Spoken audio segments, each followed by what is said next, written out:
ഇങ്ങനെ ബോറടിക്കേണ്ട ലാഗ് കാര്യങ്ങളൊന്നുമില്ല, നല്ല കണ്ടിന്യൂഷൻ ആയിട്ട് ഇങ്ങനെ സ്മൂത്ത് ആയിട്ട് പോകുന്നുണ്ട്. നല്ല പക്ക എന്റർടൈൻമെന്റ്. പക്ക ഉണ്ട്. ഐശ്വര്യലക്ഷ്മി ആയാലും മറ്റേ കൊച്ചുകുട്ടി ആയാലും വിഷ്ണു വിശാൽ ടീം കൊള്ളാം.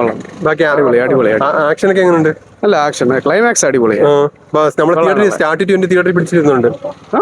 നല്ല പടം, ഡീസെന്റ് ആയിട്ടുള്ള പടം, നല്ല എന്റർടൈൻമെന്റ്. ഫസ്റ്റിന്റെ അത്രയും നിങ്ങൾ പ്രതീക്ഷയില്ല, ഇത് വേറെ ഒരു ഇതിൽ പോകണമായിരുന്നു. മെസ്സേജ് റെസ്ലിംഗ് തന്നെ കോമഡി കൂടുതലുണ്ട്. മെസ്സേജ് ഇരുന്നുണ്ടോ? മെസ്സേജ് ഒന്നുമില്ല, റെസ്ലിംഗ് തന്നെ ഒരു ഫാമിലി എന്റർടൈൻമെന്റ്. മിഷ്കിൻ ഖാൻ എന്ന് പറയാം, അവരൊക്കെ ടീമുകളൊക്കെ സൂപ്പറാണ്, അടിപൊളി, കൊള്ളാം. നല്ല സിനിമയായിരുന്നു. നല്ല സിനിമ, അടിപൊളി മൂവി. വിഷ്ണു വിശാലും ഐശ്വര്യലക്ഷ്മി നല്ല രീതിയിൽ തകർത്ത് അഭിനയിച്ചിട്ടുണ്ട്. പക്ക ഫുൾ കോമഡിയാണ്. നല്ല കോമഡിയാണ്. സ്റ്റാർട്ട് 20 നമുക്ക് തിരിച്ച് എൻജോയ് ചെയ്യാൻ പറ്റും. ഇടയ്ക്ക് കുറച്ച് ഇത് ചെറുതായിട്ട് വിഷമിക്കാൻ ഉണ്ടെങ്കിലും എന്നാൽ ഫുള്ളും കോമഡിയാണ്. ഫാമിലി ഓഡിയൻസിനൊക്കെ ഇഷ്ടപ്പെടും. ഇഷ്ടപ്പെടും. സൂപ്പർ ആയിട്ടുണ്ട്. കൊള്ളാം, നല്ല സിനിമ. പക്ക കോമഡിയാണോ? പക്ക കോമഡി അല്ല, നല്ലൊരു ഹസ്ബൻഡ് വൈഫ് റിലേഷൻ കാണിക്കുന്ന മെസ്സേജ് ഒക്കെ തരുന്നുണ്ടോ? മെസ്സേജ് ഉണ്ട്. അണ്ടർസ്റ്റാൻഡിങ്. ഫസ്റ്റ് പാർട്ടിനെക്കാളും കൊള്ളാമോ?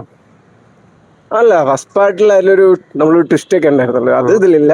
ആക്ഷൻ ഒക്കെ നൈസാ, ഫൈറ്റ് സീക്വൻസ് ഒക്കെ നന്നായിട്ട് നമുക്ക് കണ്ടിരിക്കാൻ പറ്റുമോ? കണ്ടിരിക്കാൻ പറ്റും. അല്ലെങ്കിൽ ഇങ്ങനെ ബോറടിക്കേണ്ട ലാഗ് കാര്യങ്ങളൊന്നുമില്ല, നല്ല കണ്ടിന്യൂഷൻ ആയിട്ട് ഇങ്ങനെ സ്മൂത്ത് ആയിട്ട് പോകുന്നുണ്ട്. എങ്ങനെയുണ്ട്? പക്ക കോമഡിയാണോ? കോമഡിയല്ല, കഥയുണ്ട്. എങ്ങനെയുണ്ട്? ഫാമിലിക്കൊക്കെ ഒരു മെസ്സേജ് ആണോ? കഥ ഉള്ള ഹാസ്യമുണ്ട്. നല്ല പടം, നല്ല സമയം പോകും, നല്ല ജാളിയായിട്ട് കണ്ടോണ്ടിരിക്കുന്നത്. പക്ക കോമഡിയാണ്. കോമഡി നല്ല കൊള്ളാം, നന്നായിട്ടുണ്ട്.